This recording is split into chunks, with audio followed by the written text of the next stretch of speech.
All right, so it's live. I'm gonna have guest speakers introduce themselves. I know you just went over there. Here, Harry, you start. Hey everybody! My name's Harry Jerkface from the internet. I grew up in Hawaii until 2004 when I moved to California. Did a bunch of DIY punk rock shit out there and moved to Phoenix in 2017. I did get to do a few shows at Trunk Space when it was over at the church, and I've got to play a few house shows around town, and I'm excited to talk to you guys about DIY, how to put together shows and festivals and fucking bring your favorite bands to town. So let's do that. Excellent. Yeah. Cool. Yeah. Oh, were we supposed to use this mic, TK? No. Okay. Don't need it. That's a house. My foot is asleep. Hi, I'm Shamika. Hi. Hi. I'm a theater kid. So I started going to Trunk Space probably right after high school. So this would have been like 2011 in the ancient times. And then I started playing at Trunk Space and volunteering around like 2016 or so. And then I joined the board a few years ago. So I'm currently on the board of Trunk Space. I am also the treasurer and the social media person.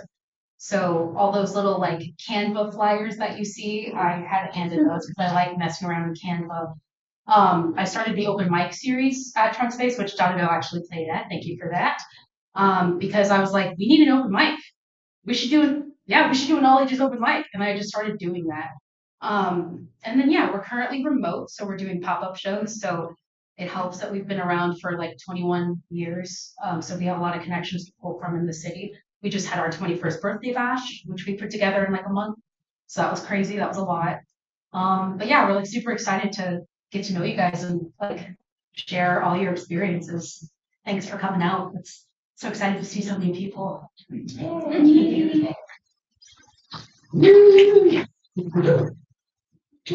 right. And my name is Brianna Gross. I run the Coven Phoenix. We're like a collective. We used to be Mutiny Phoenix many, many years ago. That's a old tapestry we used for our DJ nights over there that I hung up. I've been doing events for about 10 years this November, actually, I think. I don't know. It's hard to know. But I don't know. I'm nervous and I'm silly and I'm goofy. And basically what we're going to do is I'm going to talk about like some of the basics of the doc because it would take too long to cover all of that. That's why I gave you all the link. And then we're going to listen to the not boring stuff. We're going to listen to Harry and Shamika talk about all of the shit that they did. Yeah. Stuff like that.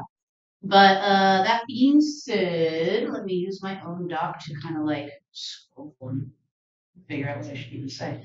Oh yeah. So yeah, thank you all for coming. It really like super is my intention to kind of not gatekeep how to do fun things because like we should all know how to be able to do whatever we want to do to the fullest extent that we want to do it. And so that's kind of why I wrote the doc because I see a lot of good bands and a lot of like great spaces and I want them all to get the most out of what they do. It's not like I know everything in the world, but this is just like all of my experience from the past 10 years. And I also learned that from some people in this room and people who taught them and beyond. So it's, just kind of like a little mush of things, I guess you could say. But, oh yeah. So some things to know about like kind of like the scene here in general in a very like rough way is as far as I've been told, and I learn more every day, so this probably isn't terribly accurate. This shit's been going on since the 80s. There's been many cycles, many eras, and a lot of it kind of started with something called Thought Crime, which was like a anarchist venue / art gallery. So that also later became Firehouse, which is kind of, a big part of what the arts district down here is. And, it's a million things since that. We kind of like are very lucky here in Phoenix. There's not a lot of DIY infrastructure in other major cities, especially not major cities. So my hope is if you ever play with a touring band, pass this on to them too. Maybe we can make shit cool outside of Phoenix, it's kind of actually really depressing and weird to hear from touring bands that everything sucks everywhere else. Because this place kind of sucks. Not like in a, not like in a like I hate the community here. Just like Phoenix is why do we live here? You know. So yeah. But yeah, and things know, you know, if you're someone who wants to start booking yourself or being a promoter or anything like that, my first thing I want you to know is don't expect to make money. It's a pleasant surprise. Yeah, it's an accident. If you're making money, you're doing something wrong. You're not paying your artists. And that's really not cool here. Everybody talks about how you pay out. I've fucked up once or twice. Everybody talks about how you pay out, so it's not a secret, and you will never get away with it. But Transparent. You will be Yeah. blasted in the group chat. So 100, if you want yeah, to be yeah. blasted, pay your artists. But basically, like the simplest way to like explain DIY, if you were someone who's just like never even like fully absorbed the concept yet, is it's just you don't ask permission, you do the thing you want to do, and you don't wait for bureaucracy and government shit and silly stuff. You just do the thing you want to do. Unregulated, autonomous activities. You know what I'm saying? Um, like getting into kind of like Coven's how to in a very like short way.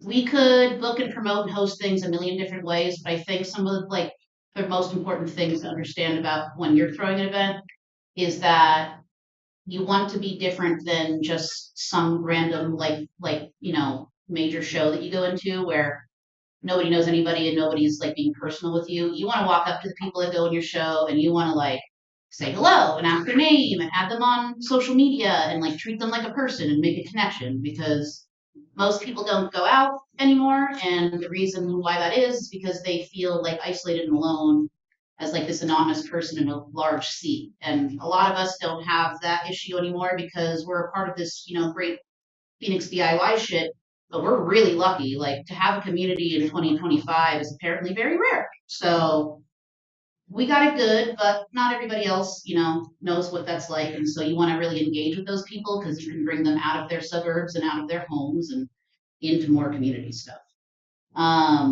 and we also try to like make our stuff inclusive as possible because people have barriers, like, you know, monetary barriers. If you're charging for your events as like a mandatory thing, you're not going to get a lot of turnout because a lot of people just know ahead of time, I can't afford the gas, I can't afford the ticket, I can't afford this, blah, blah, blah. So if you make it free or donation based or no one turned away for lack of funds, you're going to get a bigger show. And I mean, personally with us, we started this in 2019 and we made more money from anything we ever did than when we charged. Charging is going to dock you what you're going to get for your show. Obviously, just because you make more money doesn't mean you take all of it. So you still have to equally pay out your musicians. Like we personally don't have like a set payout. It's just chopped up into how many people are playing, and then we either take an equal cut if it's like a full house, or we just take nothing or a lesser cut than everybody else gets. Because like I don't know personally, I know that I'm like doing like work and shit, but like it's the musicians that are doing the shit that everybody's coming for, so they deserve to get paid, in my opinion, more than anybody else. And you're gonna find that's kind of just like how a lot of people feel here. Locally, mostly, anyway. Let's see what else. Oh yeah, always take pictures. People go to shows and they remember those things for the rest of their life, but everybody else doesn't know they haven't. And you need to take your pictures and you need to post them. I have this problem. I mean, I take the pictures and then I don't post them because it's like a lot of shit and it's a lot of work. And that's also why you don't want to do this alone because you'll go crazy. And I have gone crazy. And it helps to have you guys. I will say from the trunk space end, now that we're like a nonprofit, We're still not operating completely like a traditional nonprofit, but we have taken some organizational aspects from nonprofits. So we now have committees and board members with different responsibilities. And it made it a lot easier to make sure things actually get done because each person has an assigned task within the organization. And also for help. You're I'm the treasurer per se. We just got a grant. We never would have gotten that grant if it was just this application because grant applications are there's a lot of documentation. It took a group of us working, grad students in the middle of the night to get this done, but we got it done. We got a grant secured for trunk space. That never would have happened if it was just me. Well, I know that a lot of people shy away from bossing others around. It can be super collaborative. Like, hey, what are you good at? What do you like to do? Okay, I'm good at this thing. I like doing this thing. Can we both do those things and then work together and do something better? Like maybe someone's good at social media, someone's good at taking pictures and uploading them. Someone's good at maybe AI. A lot of people are using AI for social media posts now, which is fine, whatever, it decreases your workload. So if you can make a little collective of people that all have different skills, then you can get a lot more done working together. It doesn't have to just be you. It can start out just you. In fact, a lot of the organizations that we're all a part of start out as one person, but one person can only go so far before they burn out. So to avoid that, you have to start pulling in other people, other abilities to your group, if that makes sense. Yeah, yeah. Like Coven's in its very early stages of growing as a team and delegating and like figuring out whose roles are what. And I hate bossing people around, so I just tell people they can do as much or as little as they want with it, and just to step up with what they want to do. And it's really hard. It's very, very hard. You can do it, and it's been really cool. Seeing what everybody has been able to add and help me with, and we're all pretty equally involved. Like anybody that has any idea, they just voice it, and I'm like, oh fuck yeah, let's do it. So let's do that right now. Yeah.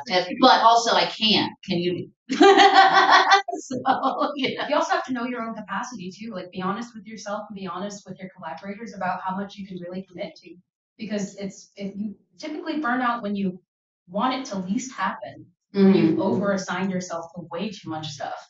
And then you become a detriment to yourself and everyone else. Yeah. So it's better to set those boundaries beforehand. Like, hey, I can give 10 hours a week and then fill those 10 hours a week, but you can reliably do those 10 hours a week rather than I'll do whatever comes up and then you burn out because it's too much. You don't want that to breed resentment, and you want to keep things as fun and as flowing as possible.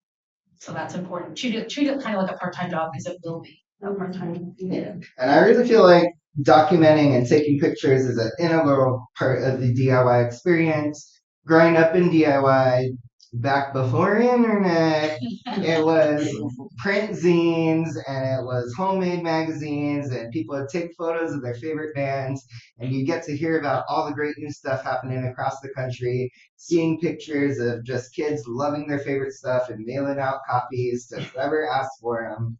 And it was a really free way to share information and to really participate in the scene without having to play an instrument or organize something. You could be like, oh, these are my favorite bands and they played this month, and I wonder what's coming up next, and talk about, your problems.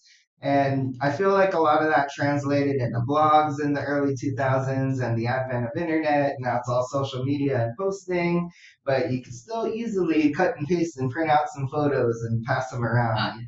Yeah. There's a lot of analog things that we could still do these days to build community and make things really fun and interactive instead of just clicking through zombie scrolling.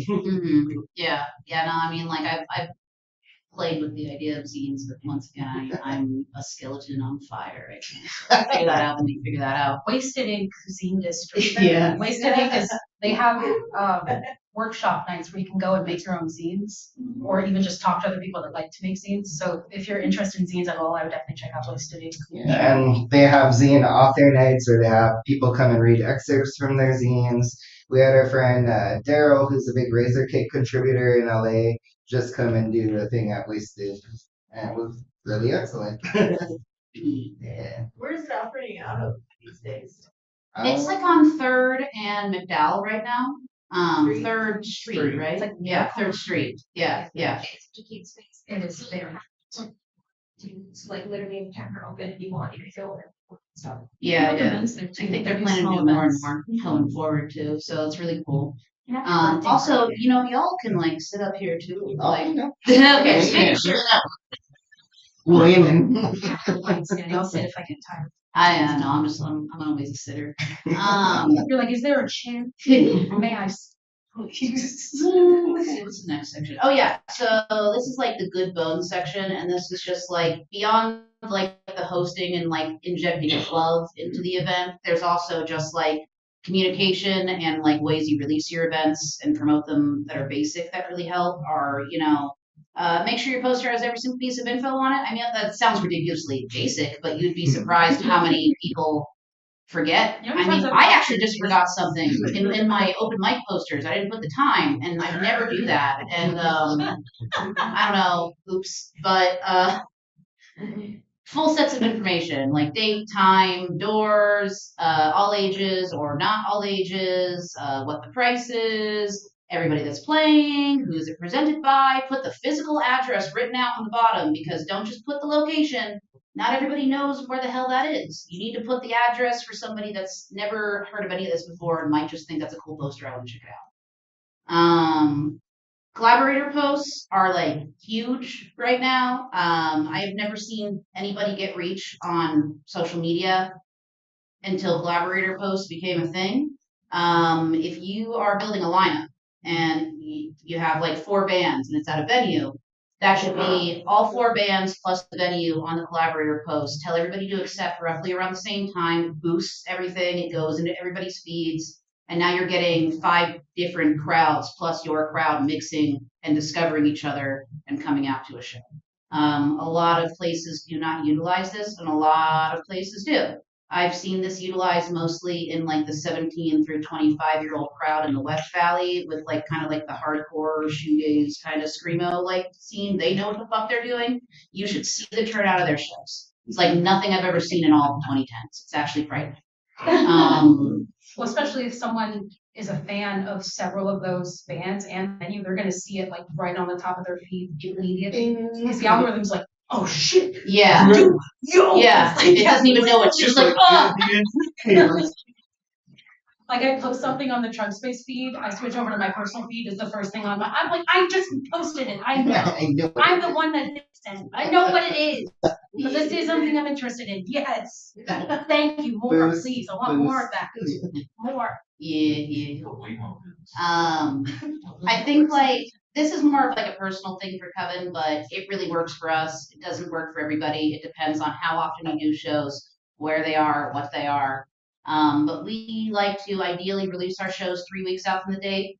In the past, it was like a month, but the Phoenix of 10 years ago does not have the volume of events the Phoenix of today has. If you go to Phoenix Pro Social, you're going to find that it's like 40 local plus DIY events on a weekday, which is not ever a thing that I'm for.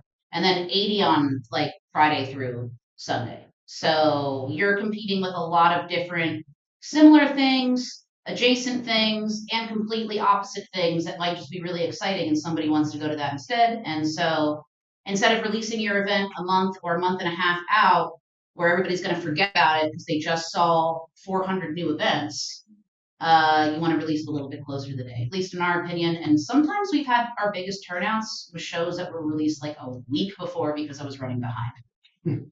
So Right, keep that in mind. I do what you want with that information. It really varies per person. And okay, so step-by-step section, we're there on like our booking, promo and hosting process. This is a very long section, so I am going to speed through it a little bit. If you're doing everything that like we're doing in terms of like all 3 of those things, that's what your roles are. You're a booker, you're a promoter, and you're a host. That's a lot of work to do. That's why you want to ask your friends and neighbors to help you out. But booking's the easiest part in a sense. First thing you need to do is just come up with an idea. general concept, maybe it's something simple like bands. Maybe it's like, oh, I kind of like want to make this thing happen, but I don't know how. Meditate on it, figure out ways that you can make it actionable.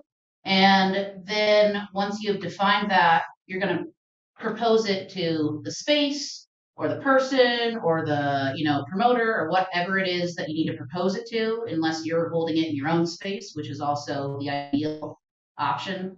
If you have your own space, utilize it. And if you can get away with it, be that a business, a house, anything, a warehouse, anything, you know what I mean? A parking lot, an abandoned gas station on a certain street around Melrose.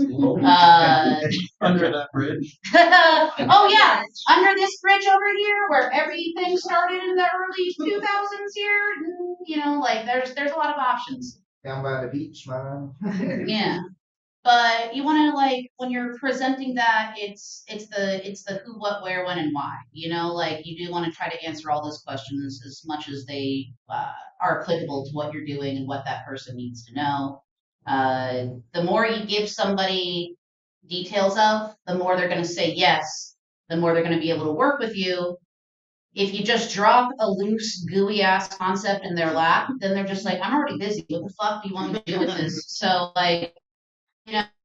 it depends on who you're working with, but it's really important to sort of down those things. Like we have a big event coming up, and I actually wrote up all in a doc because I realized it was too much to explain to somebody sitting down for 10 minutes, and I was like, okay, now this looks professional, and they can just read that to be sure. But let's see. So when you present that to the space or venue, that means a lot of times that means really just DMing. Like even larger venues, you can DM them, some of them on Instagram, not all of them. Try to click their website or see what it says in their bio. That usually says how they would like to be contacted for booking. When it comes to bands, almost all of them are going to want you to hit them up via DM. Nobody has managers or labels anymore. Some people do. I cry for them, but It's usually the bigger national acts. Yeah, And yeah. sometimes you can still connect with them through a mutual friend, but it's usually better for them to still reach out through their manager if they have a touring manager. Yeah. But for a lot of our shows, we might have one head that has a manager, everyone else is just DMs. Yeah. Or it's their group that they take with them pretty much.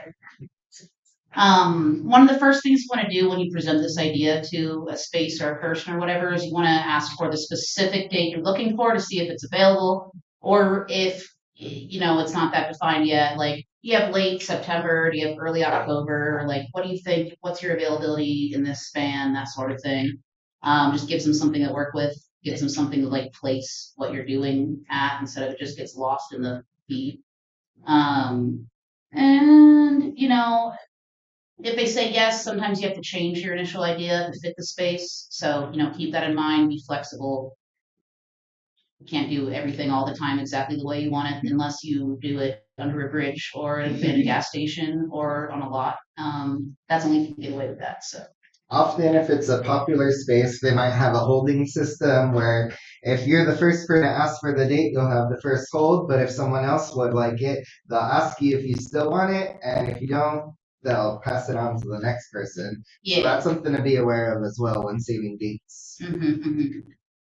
And, once you have got all that out, once you've figured it all out, you've booked the people involved and confirmed the date and got the venue, then you've booked a thing. But there's still work to do. As soon as possible before the date of the show, you want to confirm with everybody that you booked what the set times are, the door time, the show time, the price, the ticket price, what the payout structure is for all of them. And make sure everybody agrees to it, and that way you don't have any surprises. Nobody drops out last minute because they're like, oh, what the fuck, I owe you $50. Not that anybody here should be doing that. Don't charge for stage rentals. But that sort of thing. It's so you had 2 water bottles. Yeah. So you actually owe us 2. I just throw all the artists in a group chat, especially if you're on decent terms with everybody. Yeah. If they're all just chill, just throw them all in a group chat, and that way they can all communicate with you and with each other. And sometimes oh, who has a back line? Oh, can anyone bring XYZ? It's Like, let them talk on their own and just. Yeah. No, group chats are the main way to go. Like literally everybody that's going to be working the event, that's playing the event, that is anything else involved with it. So everybody's on the same page.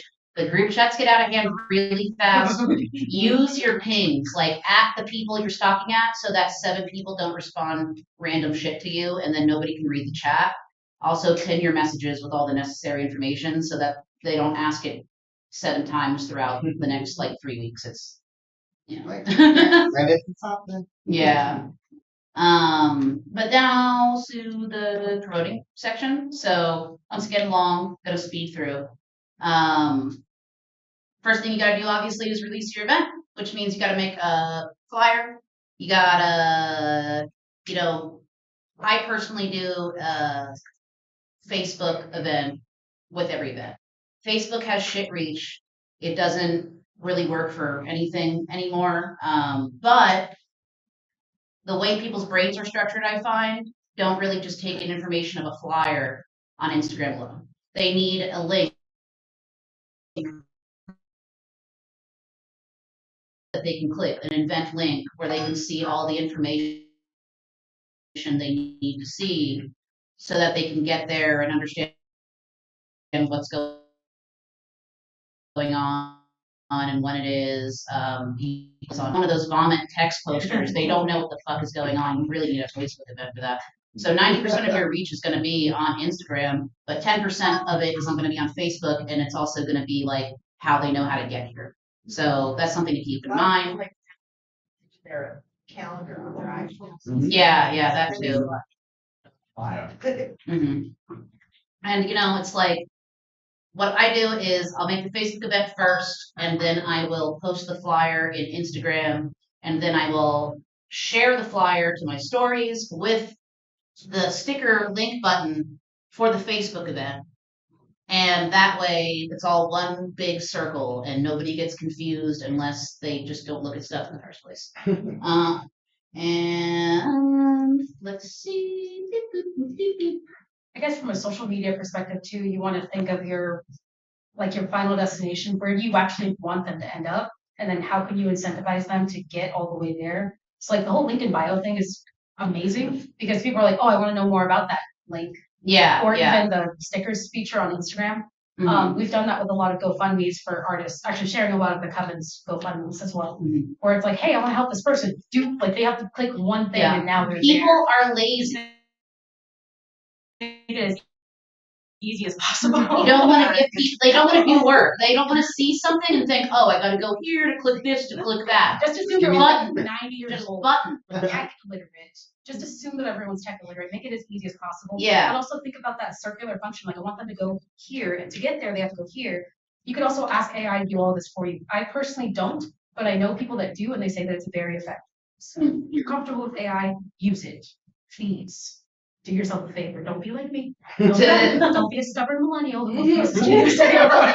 I got an fire in Canva, and I'm gonna post it myself. Anyway, you should probably save myself. Let's see. Oh yeah. All right. Number 2, promote that shit. So number 1 was release the event. We just talked about that. Now it's promote that shit. So that's pretty simple. You're gonna do that online and you're gonna do that IRL. So if you got the funds for flyers, it's pretty cheap at Kinko's. I know it's FedEx now, but whatever. Just put them up in like the main areas, like down here, Melrose, MAFW, the downtown area in Tempe is what that is. The area around the Nile is also pretty good too. And then also like all of the homie shops and all the coffee shops, put that in the walkway. It's good to have like a QR code on your flyers too. That way people can just, right to the link. And then on the, like online side of that, we personally have like a promote out 3 weeks from the date, 2 weeks from the date, 1 week from the date, 4 days from the date, 2 days from the date, and then day of. Because people forget things and you got to remind them when shit's coming up. I mean, I can't make half my doctor's appointments, and I wish they would do that for me. So, make a flyer and just push it in your feed. Yeah, you got to like reverse engineer your own ADHD in order to promote is, I believe, a really good way. So, use the tools you have available. Yeah. Use your neurodivergence to your And then, yeah, like anytime anybody shares your stuff or like comments on it, interact with it positively. It helps the algorithms and it also just shows people that you're not just some, Faceless suit dude. behind a glass plane that just, Yeah, we're building community. We're Yeah, making friends, guys. And then hosting. I have many words in hosting because it's very much it's a very critical part. There's a lot of heart and a lot of soul that goes into it. So I'm not going to read all these, thick ass paragraphs. You can do that on your own. But I guess just to wing it is, I find that a lot of people and places treat guests and artists like they are a tool to keep their space open rather than people that just want to be there and have fun. And you want to do your best to keep things running smoothly, keep everybody safe, but also make sure everybody there feels like they want to be there, they don't have to be there, they're not being reprimanded, they're not being like parented or something like that. Like if somebody gets a little wild and wacky and weird, that's fine. Like just be like, ah shit. I'm happy you're enjoying it. Just like be careful about that. That could fuck this shit up, like you don't wanna be a cop, you don't want to police nobody. Oh, hello. No, you're okay. And like I'm not a musician, but whether you are or not a musician, try to think about how it is on the musician's end coming into your space, setting up. Musicians have a lot of gear. You got to like think ahead of time about where they're going to put that gear and how it's going to fit, especially if it's a space like this. This is a nightmare depending on how, like, I made some mistakes booking some of the lineups in June because like some of them had like 26 fucking pieces of gear each and it was just like so that's a thing. Yeah, like you want to go around. A host person is also kind of like, in a sense, like keeping everybody safe too, because you should be going from the front to the middle to the back, and like making sure people are having a good time. Making sure nobody's like in some kind of emergency or medical issue, yeah, and like stepping in to be the first person to help them and like get them to help that that's what is needed. Like some people just get abandoned at parties, and that's not cool. So you want to be that person that helps them. And you're also going to be greeting people and connecting with them and like giving people a real experience. So that's kind of like the ritual of hosting in a nutshell. But I have a lot of words to share about that in there, which you just have to read in your own time. Hold on. And let's see. After the event, you're going to want to make sure that you leave the space that you're in good standing, make sure the equipment's off and put back like where it was. It doesn't matter if it's your space or not. It doesn't matter if it was the people that came to your show or not. You should always circle the space and you should pick up trash, especially if it's like alcohol bottles or anything else of that nature. That can be pinned on you, whether it was your fault or not. And if you want to keep space open, then that's what you should do. My phone keeps. There we go.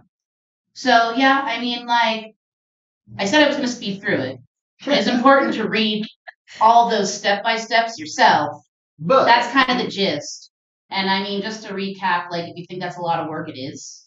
It's like a fucked up amount of work, and you're going to need people to help you, or you're going to die. Yeah. It takes time to like kind of build that community and get people that you can trust. It takes a lot of failures. It takes a lot of trusting the wrong people and managing things the wrong way. So have grace for yourself. You'll figure it out. But you just try to have a good heart about shit and you'll get there. And then I don't know. I guess just a lot of this extra stuff down here is pretty important, like just the additional thoughts and rambling section. But, keeping a space open is really hard. DIY is always under attack. We lost Trunk Space earlier this year. We lost their space. And there are many names in the ether of places we've lost for different reasons in the past. DIY is kind of nomadic for that reason. What's important is you keep going and you keep pushing, and that's how things like the Vanish You show came to be. Tempe didn't want shit to happen, so we made shit happen, and we made it so that it was a house show that moved from house to house every hour or so, and they couldn't catch up with us. We got really. They worked for many years too. They finally sent an undercover Coven. That sucks. But the fact that they had to do that's the chaos you should all be trying to you're powerful get to. that they had to murk you from the inside. Yeah. And that was a collective effort of everybody at MAFW. All the neighbors stepped up to have a different house every year. All the people that threw shows did stuff. All the bands who knew anybody would play. Just a collective effort.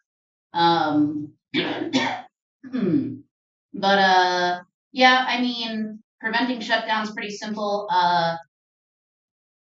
We don't do this as much anymore in the 2020s. It used to be pretty normal that everybody was drinking all the time, no matter what age they were. You can't get away with that anymore, and you shouldn't be doing it. And if it's happening at your venue, there's a lot of people already talking about it, and you got to figure out how to make that stop ASAP, even if that's volunteer security. But not only is that gonna get you with some legal shit, but I mean that has shut down Brings a venues whole before. lot of problems. Yeah. Expectation from the very beginning. So if it's going to be especially if it's going to be all ages, because then you're looking at liability for kids, even teenagers. Talking to the bands right off, hey, by the way, this is going to be alcohol free, drug free. If you want to do that, go do that around the corner, just not here. Putting it on the flyer too. So I see a lot of the DIY shows, if it is all ages, they'll say this is all ages. No BS, no alcohol, no drugs. Just setting that expectation. It's not that we're telling you don't do that. That's bad. It's just don't do it here. Go do it somewhere else, and then feel free to come here, but don't do it here. I see people that just say go in the car. You just can't do that shit. You're gonna get our shit shut down. Well, Trunk Space the first location of Trunk Space was notorious for people drinking in the parking lot or at Bikini Lounge. As long as it's not here, somewhere else. But yeah, that's why we have this as an all ages alcohol free space. The only way that you can have an all ages space without having tight ass security and making sure your ass is covered is to make it alcohol free. So, I mean, I also do genuinely want to have a space where people who don't want to be around alcohol feel comfortable being. That is really important. There's a lot of people like that, especially post-COVID. A lot of people stopped drinking, and now they have trouble getting out. So, this offers a space like that. So if you're offering a space, let's see that goes into being inclusive. You know what I mean? But also, another big preventing shutdown is manage your fucking parking, or the city will get you, because the person who keeps blocking fucking Karen's driveway is now they have 1 million pictures of their car in their driveway every weekend, and they've sent it to the city, and now there's somebody coming to your space, and now you're getting shut down because you're not supposed to be doing what you're doing there without permits, because that's just how the city works. So that's a huge one. You want to have people that are informing people on the parking situation, and you want to have people that walk around and be oh, look at that, you got to move your fucking car. And make sure you have free water. If you're charging for water, it better be nice additional to free water that's accessible and visible. That is something that will get you completely disowned by the entire community here if you charge for water. It's just not something you can do. This is not California. Much too hot. It's nobody just expects to buy shit here, is what I mean by that. But anything else? Oh yeah, DIY is not an expensive thing. So make sure your tickets, your suggested donation or your tickets if you have a ticket, aren't above 10. That seems to be the standard in the Valley. If they're anything higher than that, you can't really call yourself DIY by a lot of people's standards, and it's not accessible. If it's going to be higher, it should be a benefit or something huge or a festival or something that makes sense for that. And you can DIY a festival. Yeah, well, yeah, you've done it over the years. Yeah, here in Phoenix. And you can make money doing a benefit without charging a cover. We pay Absolutely. a lot for the ACLU. Yeah. Yeah, it's an important part of the doc that I saw is oftentimes brings in as much money, if not more money, because people tend to be pretty generous when they have the money to give. So like when I Yeah. did Pay What You Want events, people would just like hand me a 20 or a 5 or a 1. Oh, and yeah. all together, you end up actually making. We get a lot of fucking 20s. I get really surprised. And then the other nice thing is you get people who have a lot of money and can give a lot of money, who genuinely are happy you're doing what you're doing, and they'll drop a 50 or 100 there. Like it happens every once in a while. And then you get to pay out the bands, and they're like, "Yeah, whoa, holy shit! Why don't we play here more? Like we get paid more here." And like that happens sometimes, you know.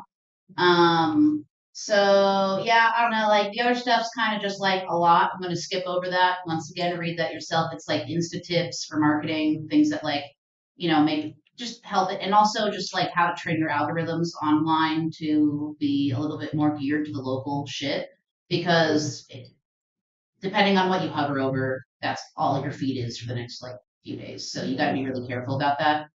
But I'm gonna skip to just like kind of like DIY ethos, and then we're gonna do all the guest speaky fun shit. But yeah, so there's like a lot of people who try to jump into this shit and they've done it wrong. We've covered what some of those main ones are. It's just like, how people get shut down, charging too much, stuff like that. But like some other stuff I've seen is like saying no too much. You should be trying to say yes to almost everybody that approaches you with an idea. And even if it's like, I can't make that work, like try to think of a way you could make that work. Try to think of a way you could incorporate them. A lot of people that you like see their stuff and you're like, oh, I don't know if I get it. They actually rock, and then like 5 years later, you're gonna be pissed that you didn't take a chance on them. And it's also just it's not punk to say no to bands. Like you're gonna get a lot of shit in town if you like say something like, oh, I don't know that person, like they're probably not good, I'm not gonna put them on the lineup. Like don't do that. Listen to their shit. If you think that it doesn't fit that lineup, let's fit them on a different lineup where they could like stand out, or and something of that nature. And charging for water, that's a big one. We don't want to do that. Stage rental, don't do that. Allowing underage people to drink, don't do that. Bad payout structures. Having like really exclusive events. Why? Like I feel like that one solves itself. And yeah, I mean that's more or less that. Like a lot of the ethos here is about valuing the artist first and foremost. You need to actually respect the people that like do the shit here, and whether they're artists or not, just don't treat people like a tool or like money, don't shame addicts or homeless people in the Phoenix DIY scene. You're gonna find that you're gonna have a really rough time here if that's the case. Like maybe people aren't gonna say it to your face, but you're gonna be like, oh, that's that person that like hates the homeless. Like, don't be that person.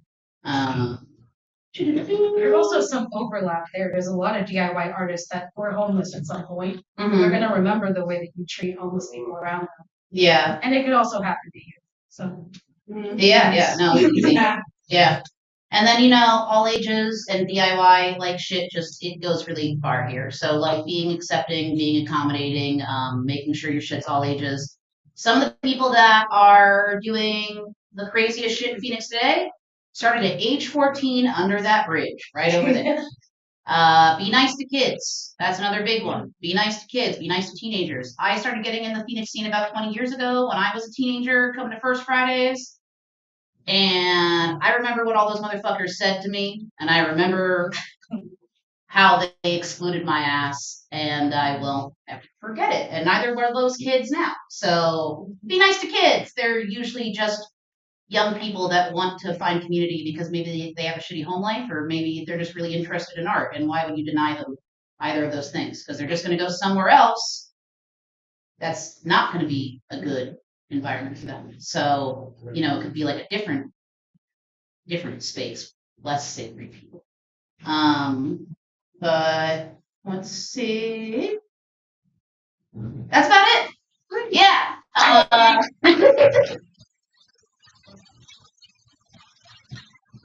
Before we do guest speaker stuff, does anybody have any questions since I sped through that? Like any like random things or specific questions? Would you suggest putting parking on flyers, like just kind of notating with the address? I don't see why not.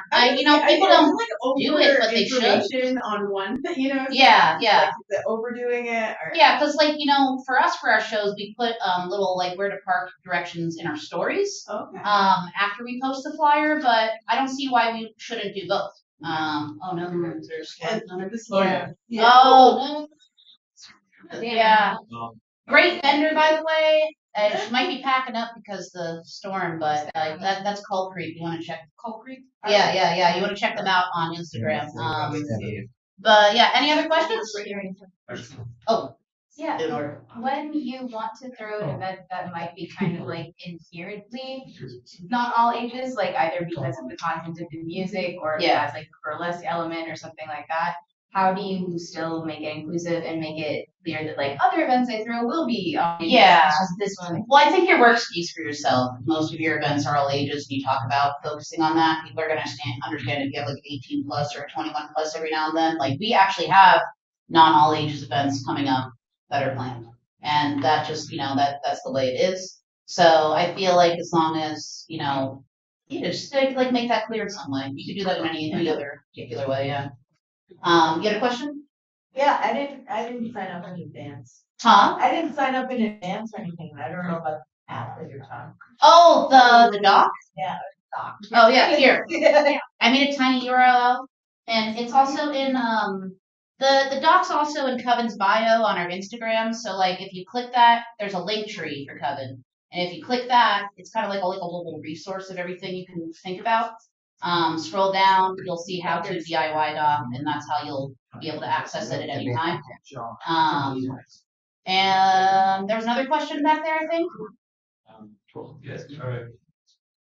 I'm kind of curious about what everybody does here. Personally, I do stand up. Last show I produced was here, the comedy of the house was for venues. Oh yeah. I mean, I'm sure there's a lot of different things people do here, but it might take a minute to like go over that. But you could like ask. We're gonna stick around for a second after the set, so you can like mix and mingle. Yeah. Yeah, we're not done. Yeah. But guest speaker time. I go this way. Yeah. Are there any venues or type of venue that you should avoid? Did you see the order you're doing? Complicated question. Avoid pay to play. Avoid fucking. If you can, yeah. If I mean, a promoter tells you that you will not make any money unless you sell X amount of tickets. Do not do yeah. that. And that's pretty much anti DIY, yeah. But like, I personally have like a tiered level in which I tolerate local things that aren't DIY. And I feel like there are a lot of venues that aren't DIY that do a really good job in Phoenix. I feel like, Rebel Lounge, like Gracie's and Club Contact definitely do. But, so, I mean, a lot of them still have, I think, I know at least from when I worked at Rebel, they make it cheap. And if you're going to do something there, as the promoter that's doing something there, but you still want it to be DIY, I would say just personally pay the stage rental yourself so that you don't have to pass that on to the artists or something like that. That's kind of like the hybrid approach I would take there. But yeah, I mean, like, it depends on your funds, depends what you want to do and what you have in mind. I think that the only thing you want to avoid is something where the stage rental is like 500 to 1,000 or more. Like, that's ridiculous. It's not DIY to do like $2,000 thing. I mean, or you're gonna get that, and then you should like fundraise. So yeah, I don't know. That's about it. You would probably need a festival to recoup those. Yeah. You thought like it would take a festival that didn't cost that charge to make. 30 bands. Yeah. In 2 hours. Yeah. So then they get a minute for changeover. I'm going to hide now, and it's still. Oh no. Hello, question. Can you just like give an example of like how you explain the pay structure to a band if it's like a pay as you feel kind of ticket? Yeah, so I just let them know that we're free and donation based. So we get everybody gets paid out based on how much donations are at the end of the night, and then I'll tell them how we split that. I like to make it equal, so nobody gets like I don't pay the headliner more than any supporting acts. Everybody just gets an equal split, and as long as you're up front with that, you tell them like what cut you take, and we're also working on printing out a bunch of like pay sheets for the end of the night that like different Coven people have to like actually sign and like say like it's this much and like we paid out this much to this many people so that There's we know paper everybody's being trail. honest. Yeah. Yeah. So as someone that makes content for their band, personally, because I have an art background, do you have suggestions for how bands can find like artists that would be willing to create posters or some form of like content for them, given like without having to resort to AI or feeling like they're taking advantage of artists by asking for free things? Yeah, I feel like there's a lot of local artists that like would probably be willing to do a lot of stuff for free or if even just for cheap. Or for trade, or I would, that's a really good question. I should think about how to like. So like if anybody here was going to the art shows at Rocket Space, I would approach pretty much any of those artists. Not all of them because some of them like do like their time is worth like something, but like a lot of them would probably be willing to help you out with that. And go hang out at Joe Bot more. You're gonna run into every artist in town. So yeah, like just connecting with people. Maybe even just you see some art on Instagram when you're scrolling and it's local. DM them like, hey, are you local? This is amazing, and like start a conversation with them, and then ask them and see what they feel. You can also ask other bands that have cool flyers that you like. They're like, hey, who made that? Just make the connection that way. introduce me. You can do a lot with Canva for free. Yeah. Yeah, I use Pixlr. It's like all consonants, no vowels. Yeah, it's like the same thing as Canva. Yeah. Any other questions before I disappear and hide? Oh no. Okay. Here, bring up your Instagram and I'll. One other, before we start with them, since we've all been sitting here for a minute, does anyone need water or a bathroom break that I can? Yeah, do you guys want to take 5 for water and bathroom? Stretch legs. Okay. Yeah. Now I go hide. Okay, so we're gonna get started again. I'm not sure if anyone left, but if there's chairs, we'll go for them. But yeah, we're gonna start with our friend Shamika. Hi. Hello, my little chicken nuggets. It is me, Shanika. You may have seen me around. Hi again. I have been a musician since I was a baby. I taught myself piano when I was 8, picked up guitar in high school. My first time at Trunk Space was at the Grand Avenue location. One of my high school friends was playing a show there. He was part of a band called the Marionettes, who some of you might have seen before. And I was like, wow, what is this tiny hole in the wall? Oh, cool, a 9 Inch Nails necklace. And I just remember taking the necklace to the register, and they're like, oh yeah, the artist didn't put a price on that, so like I can't sell it to you. And I was like, okay. And I went and put it back. I was like, what a strange place. But the show was fantastic. This was Instagram existed, but I wasn't on Instagram yet. So I went and followed all the bands on Facebook and like slowly started coming out to more shows. But I think the next time I interacted with Trunk Space would have been at the church location. So if you're not familiar with Trunk Space, we're a DIY nonprofit. We are currently remote. We've been in several locations over the years. But yeah, our last location was at Grace Lutheran Church, which is actually just right down the street, down Third Street and like 10 near the Phoenix Center for the Arts. Yeah, so I started volunteering, I believe, in probably 2016. My first time playing at Trunk Space was for Andy Warpigs and like Phoenix Sucks had Suckfest. So I think Suckfest 2016 would have been my first time playing. I remember the first time I met Andy, he like already knew who I was, and I was like, you know who I am? Like I was very starstruck like that. It was just a nice ass person. Started volunteering, met TK. played and booked for the Indy 500, which, if you're not familiar, the Indy 500 was a 500 song marathon that was at Trunk Space every year. Yeah, we have a flyer for it. Yeah, it would go for like 20 or more than 24 hours, I think. Almost 3 days. Yeah, 3 days. Kids would pass out in the grass. It was great. It was literally so wonderful, and it was all ages too. Yeah, the game of Indy 500 was to play 500 songs in a row as fast as you could, and every band got to do 5 songs, and then it was next band, you go, multiple stages, no stopping. How fast can you do 500 songs, 800 bands? Let's do it. It was. Yeah. I did see Kenya Dawson, and I really wept. It was so beautiful. She signed my CD. We're besties. Yeah, and then I started volunteering. I started the open mic a few years ago because I really just wanted an all ages open mic. So kind of hard to find. Most open mics are at a coffee house at 2 p.m. or a bar at like 9. I don't like bar open mics very much because people are drunk, so not really listening to you. So I like open mics where everyone's a musician or musician adjacent because they're paying so much more attention to what everyone's doing. I actually so at Charo Hipster, RIP Charo Hipster, I had a conversation with Electrosad, who, if you don't know her, go look her up, she's fantastic, where we both wanted to start hosting more open mics. We have both since started hosting more open mics. And it's so interesting having those little conversations because sometimes you can just do something. Like if you want to do something, you could just do it. But you have to obviously have connections and like meet other people. But just the fact that we were at Charo, like, yeah, we should do more open mics, and we just did that. So the way that I structured my open mics at Trunk Space, first of all, I had a space that I was able to use. That helps. I had an all ages space that had a reputation that I was able to use. I did not charge. It was donation based.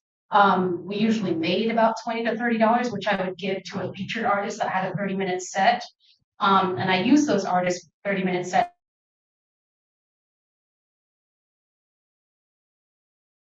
I had I had Agnia Del Carmen, I had, I think, Riley Duggan, Skinny Black Kid, I think I had as well. So just artists that I knew. UDMT, Nick Noodle. Also, I consider Nick Noodle like my baby because I first met them at the open mic, and now they're like doing shit. I'm like, but I got so excited about opening up that kind of intimate space where anyone could just play whatever. I like that Trunk Space was so low stakes. Like you didn't have to have a certain following or a certain number of years or know the right person. As long as you were cool, you could basically play. And I've seen a lot of kids start out when they're like 16 and now they're doing like national tours, which makes me feel like so proud. Like, yeah, like when one of them wins, we all win, Someone's like, oh, where are they from? Phoenix. Yeah. In Austin. That's what everybody gets super stoked. But I do think from a DIY perspective, when people are looking for a community and they're so creative and they just have so many ideas, the blessing that it is to find a community of people that support you and are willing to, make your ideas happen, it's so priceless. And we have such a good community here of people that are interested in doing that. So like if you're willing to host a house show and your friend has a band and they know a band, and like if you just do that like once a month, you're starting that seed of DIY musicians yourself. Trunk Space has been around this is our 21st year. We put together a 21st birthday bash, and Steph blew out the candles. It was adorable. We had, I think, Dado on the POC again, Treasure Mammal, Celeste, what is it? Ben Galaxy from AJJ, which Trunk Space has connections to AJJ as well, and Playboy Man Baby. Yeah, just all these artists that started out from the DIY scene that have grown and grown. Honestly, you probably will not make money from DIY. And if you do, you're going to pay your artists because you've learned your lessons from Rhiannon. And I've had artists tell me like, oh yeah, I did a show once, no one paid me, and I like use it.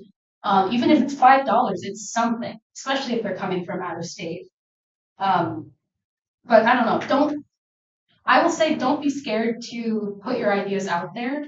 don't be scared to tell people what you want. Don't be scared to share your art with other people. That's kind of the point. Even if you're just making art to get it off your chest, there's probably someone out there that will love what you're doing. And if no one does, that's fine too. You made the art, it's done. I've made like, I don't know, $10 from Bandcamp. Does that mean that I stopped making songs and put them on Bandcamp? No, I still do. And I'm like, oh sweet, $10, hell yeah. But it's kind of nice to get money. Pay what you want. Yeah. The biggest show I've played so far, I was part of Veronica Everhart's band for a little bit, and we played in the Nile, so I can say I played in the Nile now. Which when I tell young people that, they're like, the Nile. I'm like, yeah, but it's kind of grimy in there. And she like broke up with me over coffee, and I was like, oh, what do you mean you're breaking up with me? No, I just wanted to be a 3-piece. But actually, I'm so fucking proud of her because she did a national tour with members of AJJ. I'm like, fly, my little bird. She just moved to New York City, actually. But you'll get connections like that. You'll meet people and they'll go their separate ways, but you started in the same like nest, starting with the same cave or whatever. We're from the same cave. So yeah, Trunk Space is currently remote. We're doing pop-up shows. We are not dead. If anyone tells you we're dead, they're lying. So we are registered nonprofits. Like I said, we got a grant recently. So yeah, we're gonna keep going. We're looking for another permanent location. We're gonna keep it all ages, keep it as cheap as possible. But Trunk Space started out as this tiny just space, similar to this space actually. When I first came here, I was like, oh, Trunk Space Junior. I am gonna invite TK up. TK was part of Trunk Space well before I was.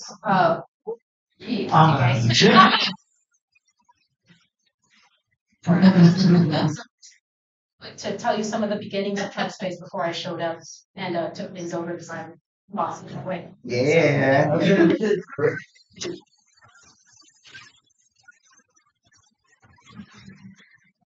PK, I first went to my first Trunk Space show in 2005, and then I started just keep kind of going around. Like I would go to Modified and Paper Heart Gallery, the Fixed Gallery, all these. But what was special about the Trunk Space was they knew that I was like a punk, like a shitty kind of poor punk kid, but they knew I wanted to come and support. So what that would be is, and what's really important to me is giving me opportunities to volunteer. So what that would mean is they would let me in the show for free, and then I had to go take out all the trash again at night. And that slowly just kind of progressed over time. So Trunk Space started with 2 people. We had Steph Carrico, who most of you might have run into, and there was also Jason Strawinsky, or also known as JC. They started at the Brick House, which was by Jackson, also on these same streets here. And they started as like a coffee cart. And they had done so good as a coffee cart that they eventually like, well, let's turn this into a real space.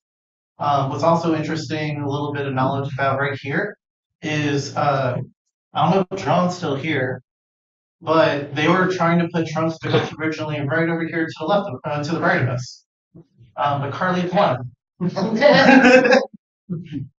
we love Carly, so it's it's all good. So we ended up at 1506 Northwest Grand Avenue. Yeah, I had to check the address.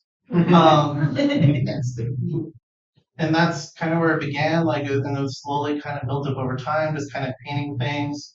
I believe Jalapaz, who's recorded most of the bands you've ever heard of from Arizona, also helped with the sound a bit at the beginning, making sure all the speakers were hanging right from the ceiling and everything was just working the way it should.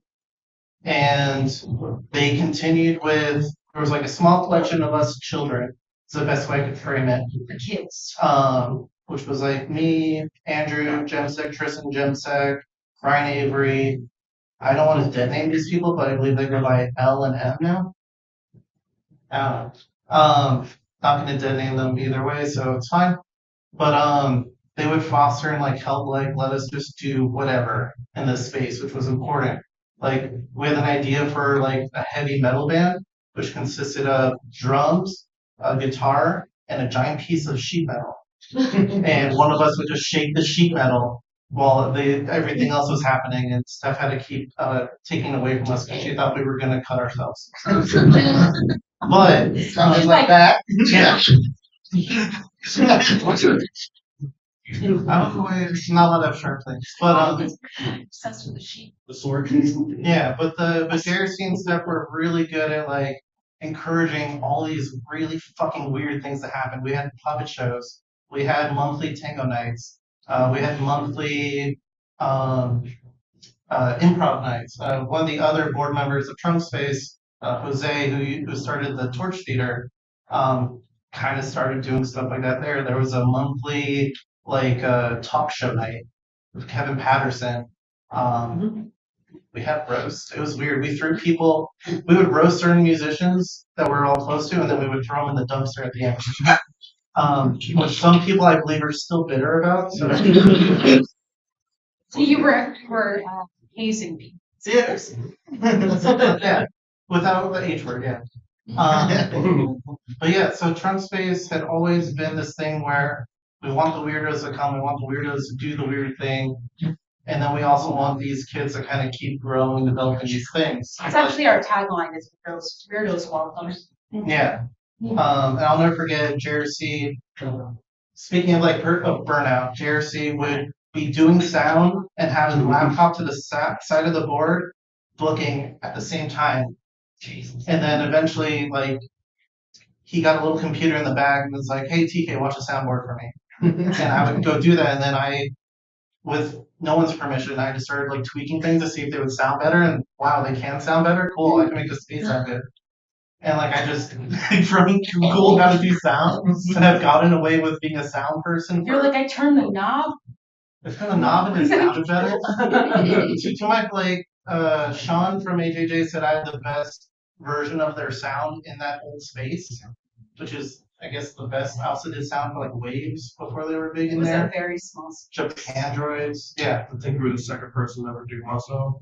Yeah, I've done a lot of sound, but a lot of that was just because we had this space that welcomed people to go do all that, and that's what's important to reinforce here is that And it stayed free or low cost pretty much the whole time. the whole time, Unless it was like a big festival. or which is someone pretty- rented it out. Yeah. What we did at the church, we had either a 50-50 door split or a $200 rental. Whoa. Well, hi. Just gotta make sure the vendor was okay. It's coming down out there. Yeah, so at the old space at the church, we did a 50-50 door split or a $200 flat rate rental. We would choose whichever one would give the artist more money. So that was just kind of our stance. Because we're a nonprofit, we can get away with it. But sometimes the $200, like the $200 flat rate would actually give them more money, so we would choose that. But sometimes for that 50-50 door split, you give $20 and the artist paid $20. And I've actually seen this. I like to pay people equally, the same way Brianna does. I've seen all the local artists just hand their money to the out of state because they know they're like, That's well, actually very common. yeah, they're like, it took me 5 minutes to get here. If he's coming from Vegas, like I'm gonna give him my money. And it's just Like, I don't need it's this so 25 wonderful to see that. Like, no, I don't need him. And then they all go to Denny's anyway. Gay Denny's specifically. Everyone goes to Denny's. If you have an artist who's out of town, they're like, oh, what's things like? Take them to Gay Denny's. Yeah. I know that. Didn't it burn down? No. Camel Not Fat in Games. The other one. It got a little, but it's okay. You can. Got a little crispy on the edge. What's Support Gay Denny's. Gay Denny's is part of the DIY season. We will support them. Anyway, yeah. Once you have your own space, you can decide for yourself if you want to do a flat rental or a percentage, or if you want to guarantee bands a certain payout, you can do that too. But there will be times when honestly you're out money. Like I've paid an artist $50 out of pocket, it was my money. But it's just because I didn't want them to walk away empty-handed if they came, especially from out of state. Even Tucson, I'm like, damn man, take it to one. Like I'm sorry there are 5 people here. These 5 people love you. They love you. These 5 people are your biggest fans, but unfortunately, here's a 20. I've But done that one. just be prepared for that. You may lose money. You may break even. You probably will not make a lot of money, but you will make connections and friends. And there comes a point when you have to decide for yourself. If you choose not to be a part of the music industry, then you're choosing to do everything DIY yourself. That's a beautiful thing, but it does come with a caveat that you might not be getting money. So if you're doing it for money, go join the music industry. There's plenty of jobs that they would love to have you, I'm sure. But me personally, because I'm such a theater kid, because I'm such a I'm always going to go for community over money, which is why I'm poor. But that's me. Yeah. Anything You're else rich in about- love. Yeah.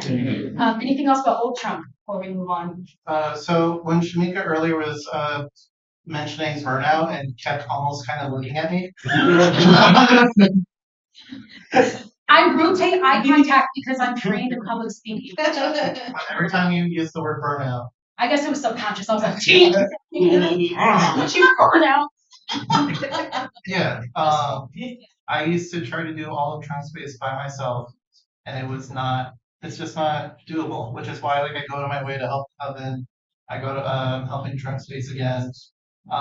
So it's really, really important to get your friends in to collaborate with you. Even if like all they're doing is helping you make a flyer or helping like be a collaborator on a post or like having them show up for your shows. Having just the people there is the key thing is keep everyone close and also to your same point, once other bands like kind of keep leveling up, they level up all of us around too. You know? You can also go to open mics and meet people. Yes. If your friends aren't particularly musically inclined. Phoenix open mics are pretty chill. There's one literally every night of the week, if not two. So, go to those open mics, talk to other musicians, or if you're an artist, talk to those musicians, follow everybody on Instagram. For my open mics, I keep a list and I have people's socials.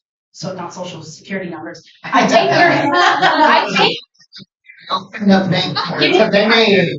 I still lost.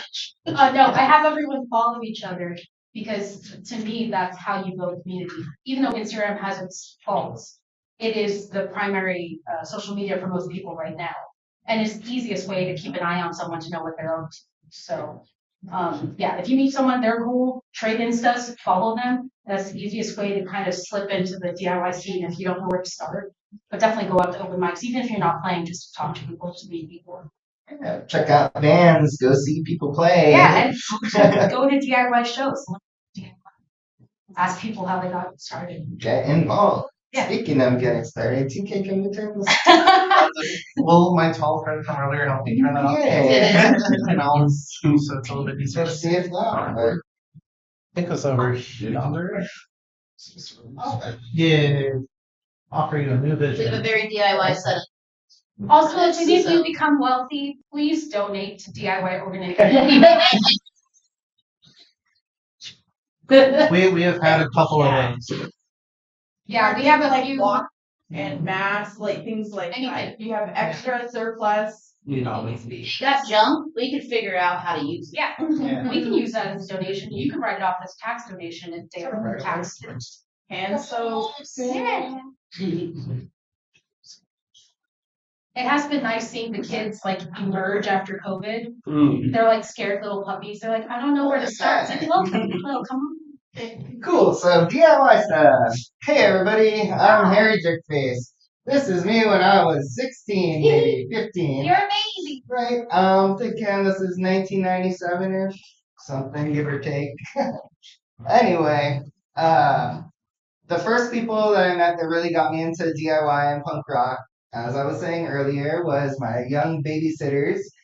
And her name was Noe. Last name is Newman now. She's married with a wife and they have an excellent farm in Hawaii. And they're doing DIY close to land stuff with farming nowadays, which is really cool to see. Giving back to the land and all that. So, I first started going to shows, getting taken up punk rock stuff at the young age of 11 years old. And seeing that anybody could just start bands and play music and yell and sing along got me really excited and hyped. But we didn't have anywhere to do it. So this was our original wall crew, poetry crew, our high school hangs, where basically 2 to 3 nights a week we'd hang out at a park and we'd play songs on guitar and we'd just gather and read poetry and tell each other stories. And it was a really, really great way to come together and build community as a little DIY kind of unit. So yeah, there's a couple more pictures of over the years just hanging out in the fields and having fun and doing poetries and singing songs. So that's what we used to do to really get started as our foray into DIY. Then we started going, well, we're actually making real music and real bands. We need to start doing shows at real places. So we started finding out what community centers were doing things and renting those bad boys out. Let me see if I can pull up some of that. Bless you and your organization system, right? Yeah, I kind of like half-ass put this all together. This is true DIY. Yeah, so this was our photo of hanging outside of our first DIY show we ever put together in like 1997. Let's hang out outside and get a big crew picture and commemorate the moment. I don't actually have any photos of the bands playing, but you know, time loses things.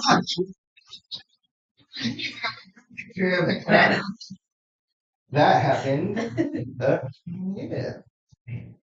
But yeah, we had a ton of different venues and small places all around that we'd find that would let us put on DIY events and shows. So we'd start off with like restaurants or other places that maybe didn't have anything going on at night and they would have only some daytime stuff. They'd say, oh, you can go ahead and use our space at nighttime and put together a big show. So this was a band from Florida called Discount that our friends put together a bunch of money and they worked for months and saved money aside to buy these guys plane tickets out from Florida to come do some songs in Hawaii just for us. And they saved up money, lost a bunch of money on it, but it was worth it for the exciting experience of having this kick-ass band from Florida come all the way to Hawaii to play 2 shows for us. The singer, Allison, she ended up being in the Kills with Jack White. So this was her very first band, way back when. And okay, so yeah, here's another picture from that show. DIY is a really good way to do benefits and to raise money for injuries. We started doing a festival in Hawaii because my dad got into a gnarly accident, fell 30 feet through a roof and broke his back in like 8 places. Should have died, but didn't die. So we ended up doing a big fundraiser show and getting a ton of bands together. I ended up having to go back home to Hawaii in 2010 to make that happen. But That's this spaghetti for yes, I was selling spaghetti for $1 for that fundraiser. I just made a giant pot of spaghetti and like a big scoop for $1. Anybody's down. Yeah. $1. Down. Anything you can kind of do to raise that money. Yeah. But yeah, we had a bunch of different venues and small places that weren't actually venues. This was a spot called Next Door in Hawaii. It was a very similar vibe to this, just an art gallery that somebody said, hey, you could do music here if you guys want to. So yeah, we put together concerts, shows, all kinds of fun stuff. So doing that for a bunch of years and being in Hawaii, I got real tired of driving for 2 hours and being back in the same place where I started. So I decided to move to California in 2004. When I moved to California, we started meeting other people and getting our punk rock bands together. I moved out there with a drummer and a guitar player, and tragically, my guitar player passed away, and we ended up kind of figuring out what we wanted to do for a while. I threw myself into throwing more shows before I got back into playing music. And during that time, I found a place called the Blue Star Cafe. Blue Star Cafe was a diner stopped doing food at like 2 p.m. every day, and they closed. They were in the middle of an industrial area. There was nothing around at night. My friend Cindy was the manager there, and she said, hey, why don't we have some shows here after we close at night? I said, that sounds like a great idea, Cindy.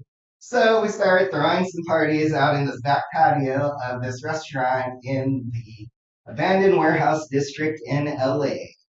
We had this venue running for 8 years almost, and it was completely DIY. The owner was okay with whatever we wanted to do. They didn't charge me any rental fee. Um, they also did barbecue donation burgers in the back, so you could just get fed and pay them what you could, and they would feed you. So touring bands would always pick them up, they'd come through, and if anybody had dietary restrictions, vegetarian, we make veggie burgers aside for them, like all types of taking care of people. So Blue Star was really, really my home base for a ton of years. I love this place. So when it was out, when we were out of money and we were gonna close, we were doing a benefit show. So one of the ideas we had was, hey, let's go for dates for people. So we started doing a fundraiser benefit where people could bid and auction out for dates, and that was my flyer for that way back in October 5. But I don't know, 10 maybe. It's a really good picture. $20. Were you able to buy it? No, we were not. We were not able to buy it, unfortunately. But yeah, here's some just some shots of the Blue Star, excellent birthday parties. I forget whose birthday party that was. It might have been mine. Yeah. So yeah, this is part of DIY is working the door and collecting the cash. It's an easy entryway to get into DIY volunteering to help run the door at a place. That way you get to know people that show up, you get to know the bands, and you're contributing to the cause. Bonus points if you don't steal the money and you're not a creep jerk. But yeah, here's another flyer for that. You're like, you guys, I have a Yeah. brilliant And idea. this was the actual date auction here. And these are some of our other friends that were auctioning themselves off for dates, and we're all just standing there getting ready. It looks like early 2010s. Yes, likely. So yeah, getting bid on, and then these people together threw in like $360 and bought a date with me. So I had a three-way date, and it was really fun. This was my 30th birthday party at the Blue Star. I flew out Mikey Erg from the Ergs to come play, and we had a big ass party. It was super fun. And yeah, we had all types of Midwest hardcore 2010 bands come through. This is Dear Landlord way back when. They are recently back together and putting out a new record. This is likely off with their heads, but I can't tell for sure. But yeah, we had a lot of cool parties at the Blue Star, punk rock times, doing it for years and years and years and years. It was an excellent place until it got shut down. Other excellent DIY things that we used to do in California, we'll just run through a few. This is All Star Lanes. It was a bowling alley in Eagle Rock that let you rent out their stage for nothing and throw shows. So we used to throw shows at the bowling alley all the time, and they were excited because we brought in business for the bowling alley and we got to have cool parties. This is the Cochinas, by the way. And this is outside of a small storefront in Echo Park that used to do DIY shows. It was very similar to this type of setup. It was called, what was it called? Echo Curio. This is from McWorld, another small DIY spot in LA that was around for about 3 years, and it really was just a art studio room where you could throw shows and have parties. All right, so this is Occupy LA, way back when the Occupy movement was happening and everybody was camping out in front of City Hall in LA, and we would get bands to come down and do big rallies and play. NoFX decided that they wanted to play Occupy, so they got a hold of a few of our friends and we got some equipment, and they showed up and played this big outdoor giant thing with no real promotion, and they were just there, and we got equipment, and we made it happen. Okay. Yeah. And it was really packed and really crazy. So yeah, those are some big highlights of that. Did you ever play Women House? I did. I think I have some pictures of that place somewhere. Um, oh, did it skip stuff? Yeah, I think you're. I don't know. All right, so this is Boulevard Cafe, another restaurant. This pizza place used to do stuff down in Long Beach. So there are many, many, many places you can do DIY. This was a big group outside of our usual Monday night spot down in Hollywood, and it was a restaurant that we do once a month, Punk Rock Mondays. And we had a weekly free show that we did for a year, and all kinds of bands would come through and play, and we just took donations, and it was really fun and exciting until they sold the space and we have to shut it down and find somewhere else to go. But it was really, really fun for a bunch of years, and we'd all hang out and had a big giant cruise. So excellent community. This is in Cypress Hill at a DIY video shoot for Japan Fair. They came through and said, "Hey guys, can we do a party and a music video?" And we said, "Sure." Found a space in Cypress Park, and they got to work and started neon taping up everything and threw a big party. And it was really fun with like, I don't know, 6 hours notice. They're just like, "We're coming to town. Let's put something together." So we found a spot and we made a music video happen. Other people in this picture are the band No Babies from Oakland and some people from XBXRX. Yeah. This is Dino from Kepi's band hanging outside of that Echo Park shop where we do all ages shows, and kids were always super welcome. Like I said, real similar to this vibe. Just come, pay what you can for touring bands, and hang out and have fun. This is Joyce Manor at a house party. I don't know. So, Long Beach, maybe like, I don't know, their second show or something. Yeah, but they just used to be a tiny little itty bitty band that played houses, and now they're super huge and playing stadiums, and it's fucking ridiculous. But good for them. All right, and then we were back to that beginning. See, I those are some solid highlights of California. How did you make that transition when you moved here? Like, did you immediately jump into the DIY scene, or? So I tried to make a transition into the DIY scene here, but a lot of the things that I was doing in California were crossover with bar and venue type bands. So when I moved here, a lot of the friends and bands I were working with had other promoters here that would take care of them with money guarantees. So instead of having the more fun show with less money, they went for the like venue show with the bigger money, which I don't really blame people, but again, it doesn't really bring technic community together. But I did find a few really good shows and people to work with the Trunk Space crew. I did a sold out show for Screaming Females at the church Trunk Space. That was really, really killer. It was super duper fun. And I helped out with 3 different of the Indy 500s. We did a few shows together, so it was cool to be able to do that stuff still and have a venue available for that. And yeah, we used to do a festival out in Hawaii every year called No Suck Fest. And this is the flyer for the first one. We just decided to rent out a place and get every local band we could get in Hawaii to come play and make it $5 and share the money. So this is the first No Suck Fest that we did back in 2009 with a bunch of ridiculous Hawaii bands, and we crammed them all in on one stage and just went one after another as much as we could. 8 hours. Yeah. So that was kind of the beginning of it, and then after that we decided, hey, I think we could probably fly some bands out. Yeah. So this is my crew for No Suck Fest. Everybody else lived in Hawaii still at the time, and I was living in California, so I'd help get the bigger headliner bands together, and they would do all the boots on the ground stuff in Hawaii, getting the venues locked, and doing all the flyering and organizing and ticket making. So really excellent team of people.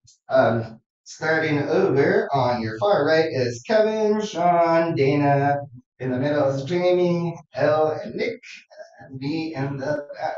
Hey, do you want me to turn off the lights to make it easier? I don't know. But yeah, in Hawaii, we get to do all kinds of fun DIY stuff and see sea turtles, but don't touch. Very illegal, but let them be. But yeah, we flew FYP out to Hawaii, Toys That Kill, Nightbirds, Dopamines, Mean Jeans, all types of bands. And definitely trying to make sure we had like our big community together to take big pictures for all of this fun stuff.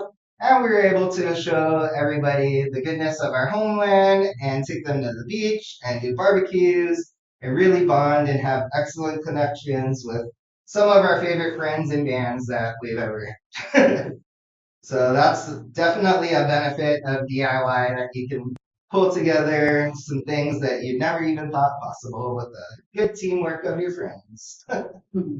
Yeah.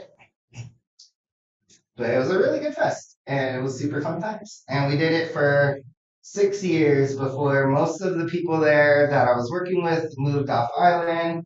Then it was too difficult to train a whole new crew, so we decided to lay it to rest for a while. Yeah. But I'm thinking about doing it again because I miss Hawaii and I think everybody should come hang out and play there. Yeah. And this is 51 West. 51 West was a DIY venue over in Tempe, right near the Yucca Tap Room. Michelle from the Nile opened it up, and she wanted it to be like her good community coffee shop, little gathering place, and she really put a lot of effort and money into it. Like it was like her baby. And after I'd moved here, and I'd been working with them for a while, doing like stagehand work for some of the bigger concerts that they would have at the Nile. They needed a sound person for over at 51, so I said, sure, why not? I'll hop on in. And it was such a perfect fit that she said, here's the keys, try to keep it going. So I did. Like I have to you. I mean, like, she was still paying the bills and responsible for everything, but she's like, try to keep it alive. So I did my best. We organized, oh, here's that Indy 500 poster from 2017. This is one of Yeah. Yeah, Sean. Yeah, so that's a 2017 Indy 500 truck space. But yeah, lots of the homies and friends, really excellent good time. But yeah, we started 51 Fest to try to get things going, and it was really excellent. We had about 30 bands play, 2 stages back and forth, but it still wasn't enough to fundraise to keep the doors open. It wasn't viable as a coffee shop during the daytime. Not enough people. There's not many foot traffic. Yeah, there's 0 foot traffic, so it's pretty hard. But yeah, this was the parking map for 51 West, that similar to the parking maps that Brian puts forward for the place. Very helpful parking map. Yeah. Yes. This is when I had Shell Shag do their Shellatronic show at 51 West, where they built a giant TV screen and acted and played their whole show inside of the TV screen. They had Tessa Pollitt from the Slits play with them as well, and then they also showed a documentary of the Slits while they played. You can do all kinds of dope shit with DIY. But yeah, giant TV. Alright. I wish I had more pictures of 51 West, but I was mostly busy running sound and not taking pictures. But yeah, I mean, a few local bands, American Standards. Yeah, there's a mini 51 West fun flyer. Sometimes it helps to meme things. This was appropriate. It gets some traction, so that's some marketing tips for y'all. Weird flyers help a lot. Yeah. But yeah, this is American Standards playing at 51 West. They ended up hanging from the ceiling and ripping out a few beams, and then they gave me some money to fix it, so that was nice. Our memo's done that to me too. Yeah. What is this? Steak sauce mustard. So yeah, we got a lot of cool, interesting bands play over at 51 West. Unfortunately, it just wasn't viable to stay open as a coffee shop, so it ended up closing down. But yeah, And then, so this is Vince Lombardi High School, VLHS. This is my hands down favorite all-time DIY venue. I love this fucking place. My friends from Horror Squad, they needed a practice spot, so they rented out a warehouse in the middle of an industrial district in LA where nobody goes at night. So you can do whatever you want. All around them were like weird uni churches in these buildings, and those never had anybody there. So we basically had free reign of this place to do punk shows for 8 years. We moved to VLHS from a place called 12th NG that was around the corner, a similar warehouse that had a 8-foot tall skate ramp that they built inside of it that the last show that was there was Kim Yao Dawson in Defiance, Ohio, and it was like 1,500 people, and it was super crazy. So the cops shut it down, and they couldn't find who owned the venue, and they moved it like one city over, like half a mile across the city line, so that the cops couldn't find the new venue. So we made the new venue 5 minutes down the road from the old venue. I played there on tour. That place was amazing. Yeah. But yes, this is the place where I'd have every birthday party, anytime any touring band came through. They were always open to host, split the money with the touring bands. We had Brendan Kelly come play their acoustic from Lawrence Arms. This is some more Joyce Manor backflip crazy action. And they kept the old sign from 12th and V up. Yeah, we had rapping, we had punk rock stuff, we had all kinds of crazy shows there for a million billion years. This is Reviver playing at the warehouse. The taxpayers playing, they got everybody to get down on their knees. Real exciting, fun, folk punk action. We used to do zombie proms there every year. All types of fun events. It didn't have to necessarily just be punk rock. So this is Horror Squad as Shady Nasty and the Shadynasties. And this is Gabe and Paul's mom, and she did all the makeup and costumes for everybody. So they had to take a pic with her. But yeah, we'd have Toys That Kill play, FYP, all types of bands. Horror Squad was the house band there. More zombie prom. Play Christmas shows to little kids there. Yeah. We would barbecue outside and just feed friends and do whatever we wanted. But yeah, it was an excellent spot. We'd have New Year's parties there every year, and my band, Hens Like Bricks, was basically the New Year's band. 4 years in a row, we played New Year's every year, and right at midnight, and then celebrate. But yeah, VLHS, Vince Lombardi High School, my favorite DIY spot ever. R.I.P. We got to play with the bands from Sweden, like Van Inget. Got to play all types of good shit. Hot dog costumes. So yeah, everybody's allowed in. Be yourself, be weird, have fun, have a great old time. Don't hurt anybody else. We were big fans of writing whatever the hell you wanted on your knuckles for your mark to show that you paid or donated. Sometimes we do fake knuckle tats. Sometimes we just draw cat whiskers on our faces. So it was really up to y'all. But yeah, we had Casket Life come play out from AZ a bunch of times. Bunch of homies. It was my favorite spot. I love it so much. I miss it. But yeah, they ended up having to close down. Too much heat from the police, and just after 8 years of doing it, they just didn't want to do it anymore. So all things must come to an end. Yeah. All right. So that's basically most of my photos. Did anybody have any questions or thoughts? Ideas? Yeah.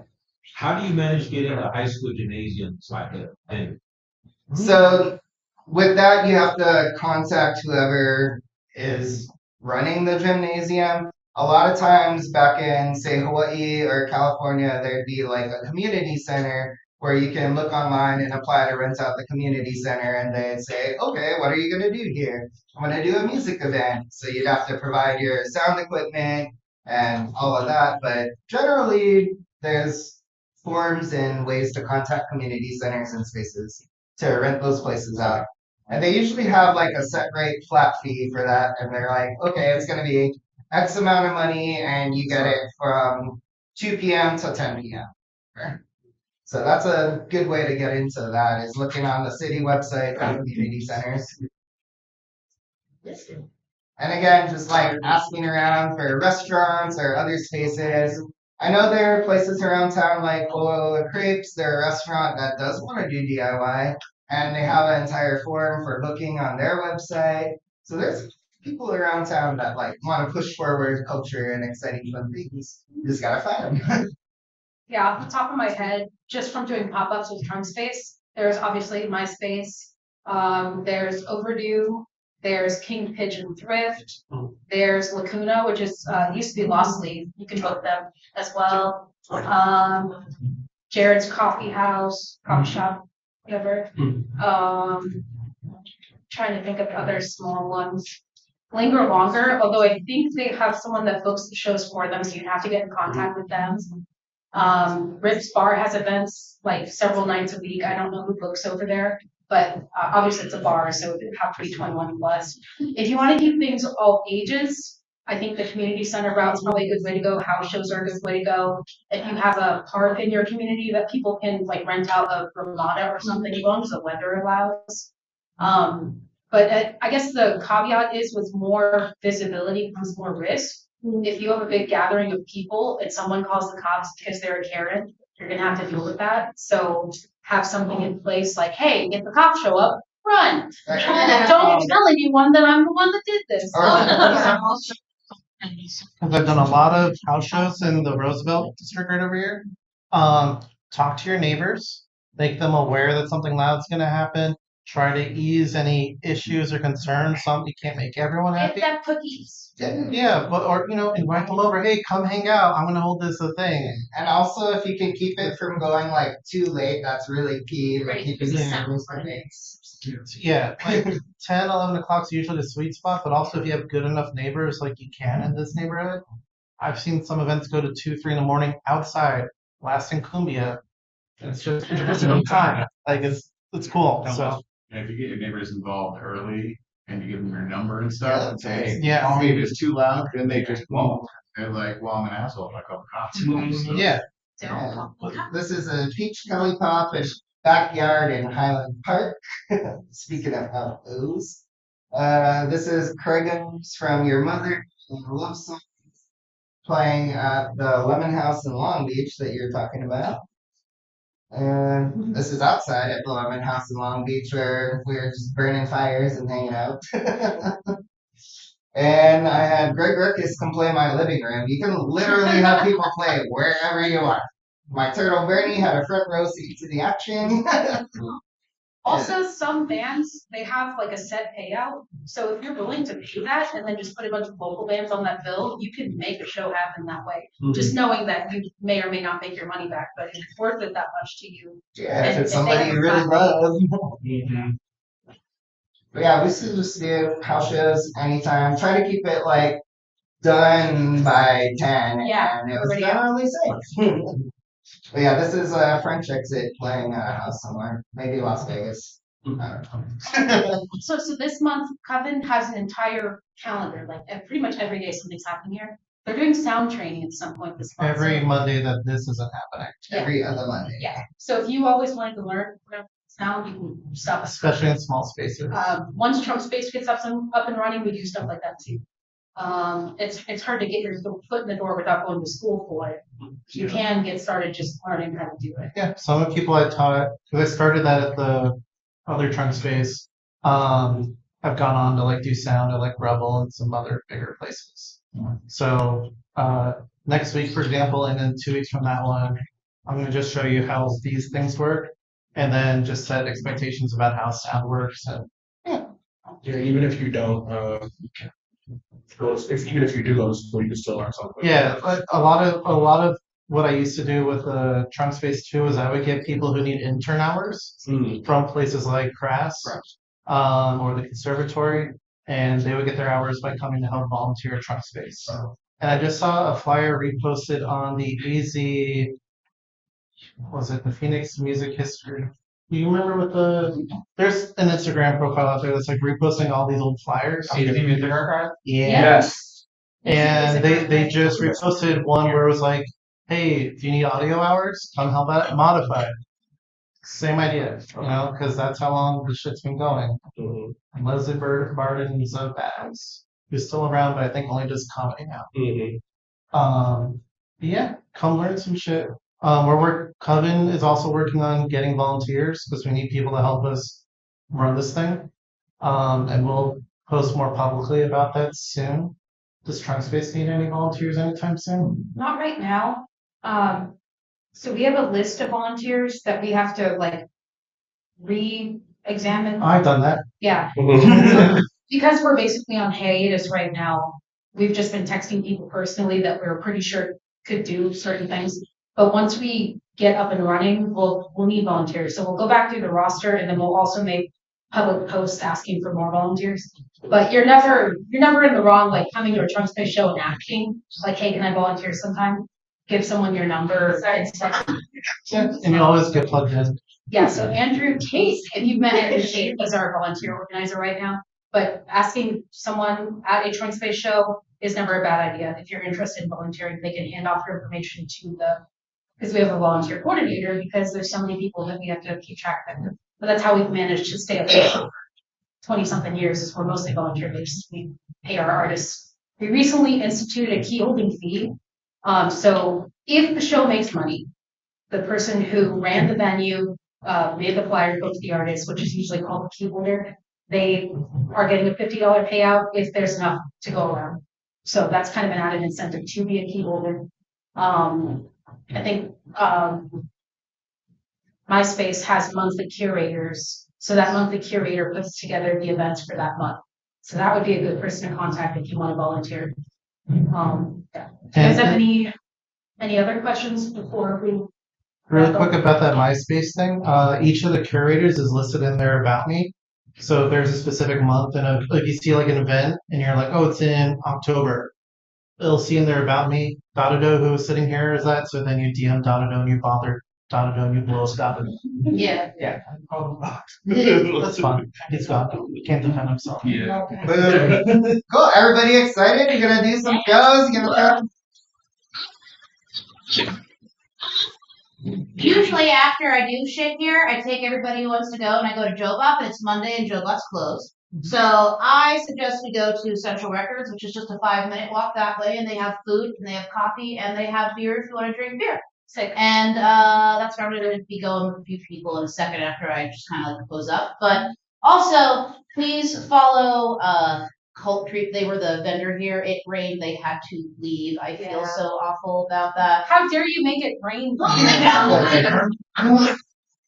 does it do that, Bree? It's and on Instagram, and then also if you don't already follow us on Instagram, the front door has our QR code, but it's the Coven Phoenix, and this is the first of 30 shows here in this space this month.